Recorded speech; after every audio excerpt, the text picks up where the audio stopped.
The story begins with a seemingly ordinary man, David Moreno, a 37-year-old high school history teacher living in Phoenix, Arizona. He's calm, articulate, and thoughtful. His life revolves around the three things he loves most: books, the desert sunsets, and his wife, Elena. Elena, 34, is a luminous spirit, a local artist and boutique owner with a laugh that once echoed through their modest but warm home. They've been married for 7 years. To anyone watching, they were the model couple, creative, respectful, passionate. But behind closed doors, silence had begun to stretch. David had always been attentive. He brewed her coffee just the way she liked it, French roast with a splash of oat milk. He left sticky notes with inside jokes on the bathroom mirror. He even learned how to fold her clothes in the KonMari style because it made her smile. But smiles had become rare lately. Elena had grown distant. It started small, forgetting to respond to his texts, skipping their Friday movie nights, locking her phone, and offering vague explanations. Her boutique stayed open later and later. And when she came home, she smelled different. Not bad, just unfamiliar. Foreign cologne, burnt cedar, faint traces of someone else's world. One night, David noticed her deleting messages, then turning her phone screen away from him. When he asked what was wrong, she told him she was just tired of being under a microscope. It hurt, but David didn't press. He was patient. He loved her. Then came the breaking point. A Wednesday night, 2:13 a.m. She stumbled in, clearly tipsy, her eyes wild, her hair tousled, and her lipstick smeared across her cheek. Her heels clacked against the hardwood like tiny gunshots. David, half asleep on the couch, sat up slowly. "Elena, where were you?" She froze, then scoffed. "Jesus, David, you're always waiting for me now? What, are you my parole officer?"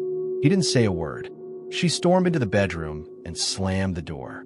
David sat alone in the darkness, fingers trembling as he unlocked her tablet.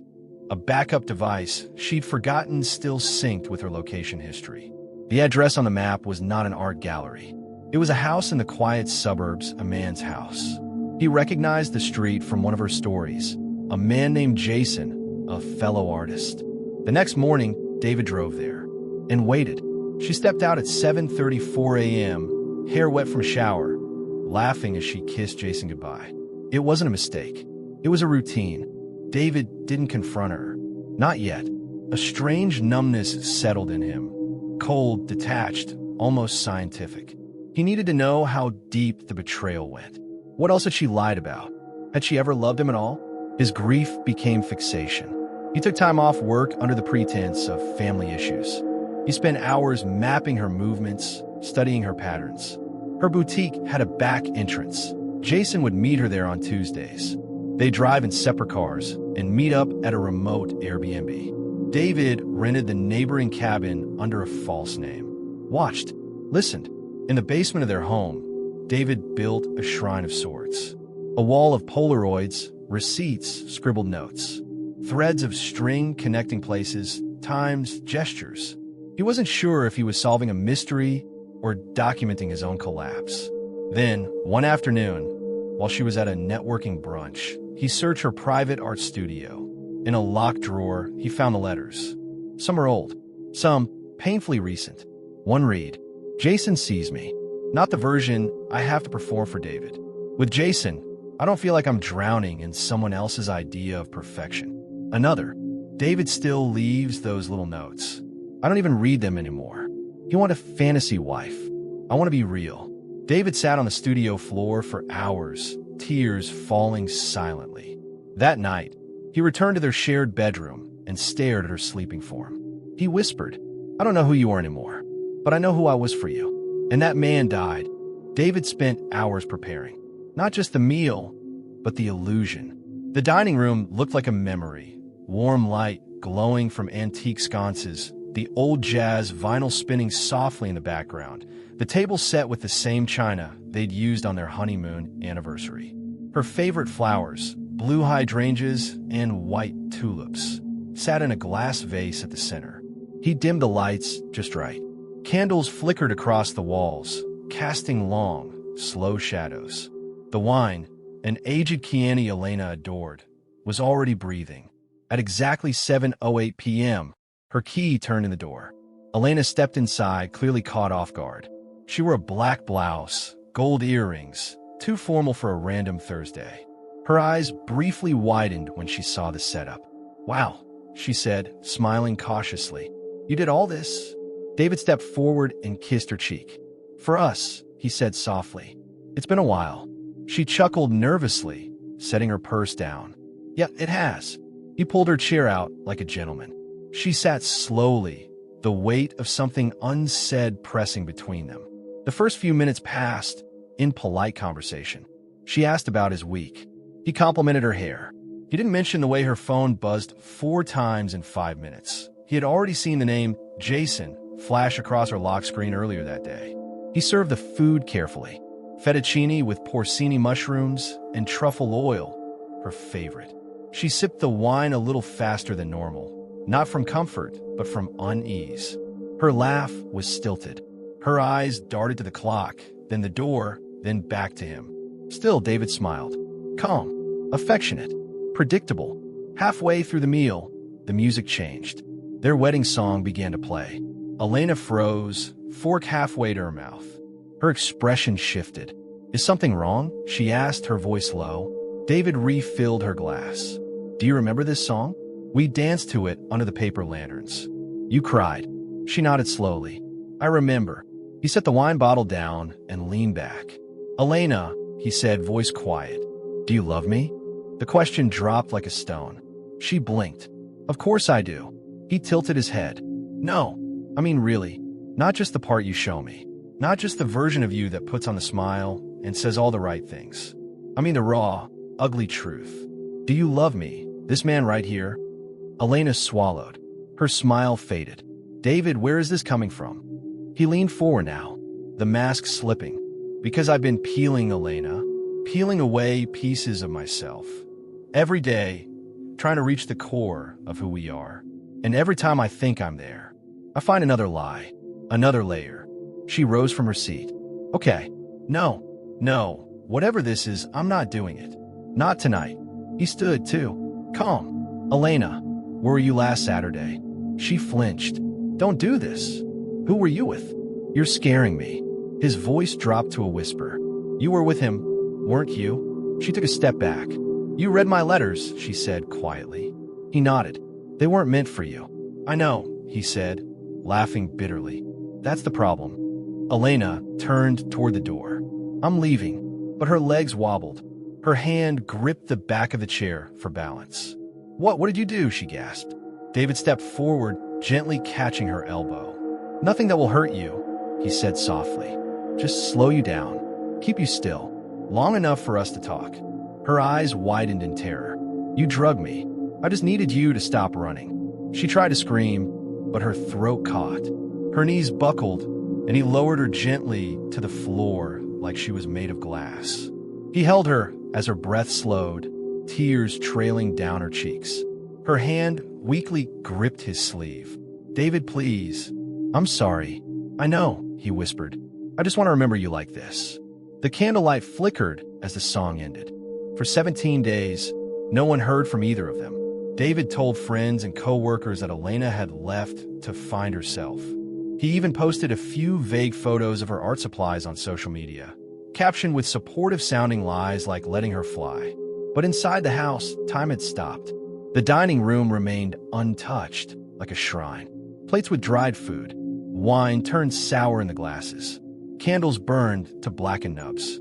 Her shoes still rested by the door. Downstairs, the basement had changed. He had emptied an old chest freezer, carefully lined it with velvet blankets, positioned her gently, as if she were only sleeping. He brushed her hair each day, cleaned her face with soft cotton, kept the lights low, whispered stories to her about the days when they were in love. On the 11th night, he played their favorite movie and described the scenes to her. She always laughed at this part. He told the silent, frozen body, "Remember the popcorn fight? You got butter in your hair." He didn't cry. Not anymore. His emotions had calcified into something else entirely. When the smell finally drew attention, the neighbors called the police. Officers knocked. No answer. They forced the door open and were immediately hit by a wall of rotting air. The living room was neat, but the air was stale, heavy, as if the house itself had been holding its breath. Downstairs, they found him, sitting beside the freezer, rocking slightly, humming to himself. His hands combed through her stiff hair with heartbreaking gentleness. A wedding photo was tucked under her arm. One officer gagged. Another stepped back in horror. David looked up and smiled as if they'd interrupted a bedtime story. "She's safe now," he whispered. "She can't lie to me anymore." He went willingly. Didn't fight. Didn't explain. When asked why, he simply said, "She just needed to stay." He was ruled mentally unfit to stand trial and placed in a psychiatric facility under maximum observation. Doctors diagnosed him with delusional disorder with erotomanic and obsessive traits. Others argued it was premeditated murder disguised as insanity. But his journals, painstakingly detailed, revealed the terrifying clarity of a man who saw his descent as love's final act. One entry read, "She was slipping through the cracks in her own skin. I only held her together. I preserved her before the world tore the rest of her apart." David never returned to the home. After his arrest, the house was emptied. The boutique Elena once ran was closed indefinitely. Friends were left speechless. Neighbors whispered about the quiet teacher who snapped, about the strange man who seemed so gentle, so normal. But what truly haunted people was the journal. Over 1,200 handwritten pages were discovered in David's basement, stacked neatly beside the freezer like sacred texts. His writing started as love letters, then shifted slowly, terrifyingly, into a kind of romantic scripture. Pages were filled with phrases like, "She was my temple, my altar, my prayer. When she slept beside me, the world made sense. When she lied, the sky cracked. Love should never have an exit." In one journal, dated only 2 days before the dinner, David wrote, "If she chooses him, she kills me. But if I keep her, I can still exist. Even if I have to keep her still. Even if she has to be cold. At least she'll stay mine." He never confessed in the traditional sense. In his psychiatric evaluations, he often spoke to the doctors as if they were guests at his wedding. Once, he handed a nurse a folded napkin and said, "Would you place this under her wine glass?" She hated rings on the table. Other times, he'd hum a song and whisper, "She's quiet now, but she still listens." They say the scariest monsters are the ones who look the most like us. Kind, gentle, thoughtful.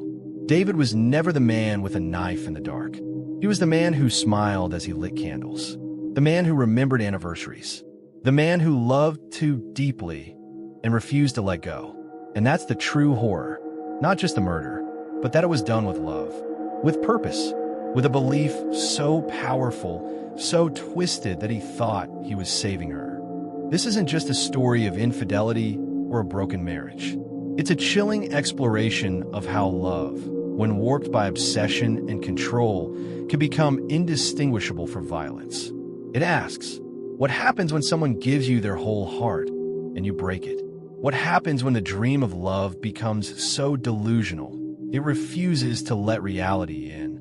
David didn't just want Elena's love. He wanted her to be his idea of her. And when that version died, he did the unthinkable to keep it alive. Because to David, if she couldn't be his completely, she shouldn't be anyone's at all. If someone loves you deeply but tries to control or preserve you in the name of love, is it still love, or is it something far more dangerous? Drop your thoughts in the comments. We want to hear what you think.